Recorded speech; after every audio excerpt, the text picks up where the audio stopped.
नमस्कार दोस्तों, कैसे हैं आप सभी। इस कठिन समय में अगर हम सभी जीवित हैं तो निश्चित तौर पे हम लोग ठीक ही कहेंगे खुद को।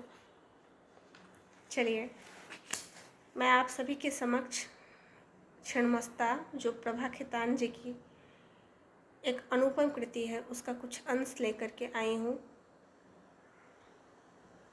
आप लोगों को ज़रूर सुनना चाहिए इसको और इस किताब को पढ़ना भी चाहिए, जिसमें एक स्त्री जीवन के वेदना को चित्रित किया गया है। चलिए शुरू करते हैं। कुल मिलाकर मेरी ज़िंदगी में प्यार का एक ही खूंटा था जो सदा एक ही ज़मीन में वहीं का वहीं गड़ा रहता था। आंधी, पानी, धूप और धूल, बिना किसी शिकवे और शिकायत के, वह था दाई माँ का खूंटा। मेरी दाई माँ, क्या मेरी दाई माँ जैसी स्त्रियाँ अब भी बची हैं? मुझे तो माँ का लाया हुआ एक खिलौना भी याद नहीं आता, पर दाई माँ हर मंगलवार को काली मंदिर जाती और उसके लौटते ही मैं लिपट जाती। दाई माँ, दिखाओ ना क्या क्या लाई, मेरी चूड़ी। और दाई माँ, पेड़ा कहाँ है? दाई माँ, तुम पेड़ा और किसी को नहीं दे देना, सरोज को तो बिल्कुल ही नहीं। ना, हम काहो के नाई देव। और तब तक सरोज आ जाती। बोले बिना पूछे दाई माँ के दोनों पर झपट्टा मारता। सरोज पेड़ा खाकर अम्मा को बोल भी आती। और उसके बाद अम्मा की छकछक, ए चमेली की माँ, तो क्या यह बाजार की मिठाई बच्चों को खिलाती है? कहीं हैजा वैजा हो गया तो? हाँ, वो हमार काली माई का प्रसादी से हैजा हो है ना। मैं सरोज की ओर घूरते हुए कहती, खिचड़ी कहीं की।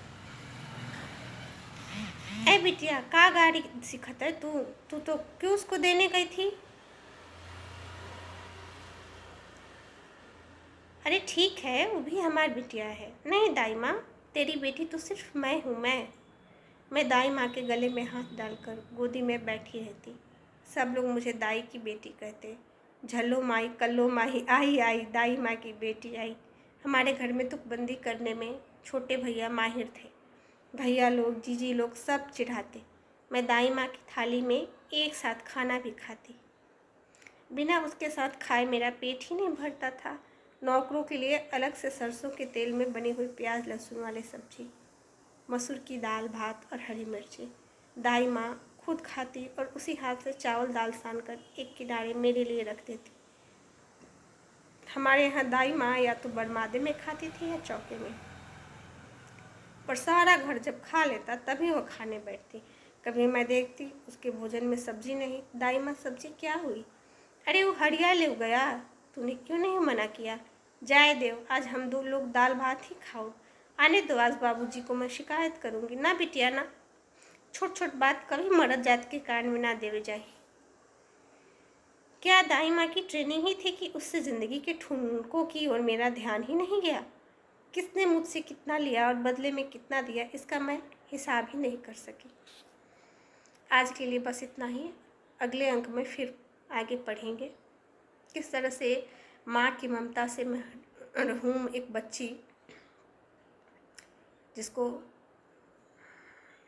उस घर की नौकरानी माँ से भी बढ़ के प्रेम देती है और आजीवन उसका असर रहता है।